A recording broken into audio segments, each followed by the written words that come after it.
Électrochoc, le podcast des électrons libres.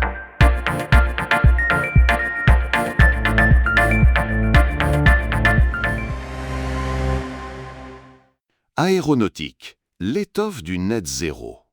Aujourd'hui, nous allons aborder le thème de l'aviation et de son avenir face aux défis climatiques. C'est un sujet passionnant, souvent au cœur de vifs débats. Absolument, Max. L'aviation, c'est ce secteur qui nous fait rêver, qui nous connecte, mais qui est aussi pointé du doigt pour son impact environnemental. La grande question, c'est, peut-on continuer à relier le monde sans le réchauffer ? Et c'est là que ça devient intéressant. Le secteur s'est fixé un objectif extrêmement ambitieux, la neutralité carbone d'ici 2050. Ce n'est pas une petite promesse. Non, c'est un véritable cap industriel pour les 25 prochaines années. Et pour y arriver, il ne s'agit pas d'une solution miracle, mais d'une combinaison de plusieurs leviers. C'est un peu comme une recette de cuisine complexe. J'aime bien l'image. Et le premier ingrédient, et sans doute le plus important à court terme, ce sont les carburants d'aviation durables, les fameux SAF. Exactement. Mais il y a un mais. Aujourd'hui, ils coûtent très cher et leur production à grande échelle est un défi colossal. C'est un pilier central de la stratégie, mais on ne peut pas tout miser dessus. C'est pour ça que le deuxième levier est tout aussi crucial, l'innovation technologique. Les constructeurs ne sont pas restés les bras croisés. On parle d'avions de nouvelle génération qui sont de véritables bijoux de technologie. On a parfois l'impression que les avions n'ont pas changé depuis 20 ans, mais c'est une fausse idée. Les progrès en efficacité sont constants. Savais-tu qu'entre 1990 et 2019, les émissions par passager ont été réduites de plus de 50%. C'est un chiffre impressionnant, et ça continue. Le successeur de l'A320 par exemple promet une réduction de consommation de près de 30% par rapport aux modèles les plus récents. On parle de matériaux composites plus légers, d'ailes au design révolutionnaire, de moteurs ultra efficients. Des moteurs sans carénage, des ailes qui peuvent changer de forme en vol. On est presque dans la science-fiction. Et surtout, ces nouveaux appareils sont conçus dès le départ pour fonctionner avec 100% de carburant durable. La boucle est bouclée. Et il y a aussi l'hydrogène, même si c'est une perspective un peu plus lointaine. Les dernières annonces suggèrent qu'il faudra attendre plutôt 2040, voire plus. C'est une piste explorée, mais pas la solution pour la prochaine décennie. Ce qui nous amène au troisième levier, qui est peut-être moins spectaculaire, mais tout aussi essentiel, l'optimisation des opérations. C'est ça. Ça passe par des trajectoires de vol plus directes, une meilleure gestion du trafic au sol pour réduire le temps de roulage. Chaque petit gain compte. Et l'intelligence artificielle joue un rôle de plus en plus grand pour optimiser tout ça. C'est la somme de toutes ces améliorations qui rend la trajectoire vers 2050 crédible.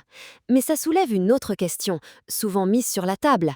Face à la croissance du trafic, ne faudrait-il pas tout simplement moins prendre l'avion ? C'est le débat sur la sobriété, les interdictions, les taxes. Mais il faut regarder les choses en face.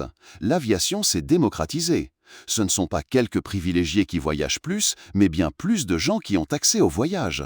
C'est un formidable outil d'ouverture. Et puis, l'idée de remplacer les vols courts par le train est séduisante, mais pas toujours si simple. Une étude a montré que si l'offre de train n'est pas compétitive en termes de prix ou de temps, beaucoup de gens se reportent sur la voiture, et le bilan carbone final peut être pire. Exactement. Il faut éviter les fausses bonnes idées. D'autant que l'aviation n'est pas qu'une affaire de vacances. C'est un moteur économique vital. En 2019, l'aérien transportait moins de 1% du volume des marchandises, mais ça représentait 35% de leur valeur. On parle de médicaments, de composants électroniques, de produits de luxe. Des secteurs entiers dépendent de la rapidité du transport aérien. Sans oublier le tourisme, qui fait vivre des économies entières, notamment dans des pays émergents ou des îles. La crise du Covid a été un test grandeur nature de ce que serait un monde sans aviation. L'impact économique et social a été absolument colossal. Vouloir reconfiner ce secteur, ce serait non seulement se priver de tout ce qu'elle apporte, mais aussi l'empêcher de financer sa propre transition écologique. C'est un point essentiel. Cette transition a un coût, estimé à près de 5 000 milliards de dollars d'ici 2050.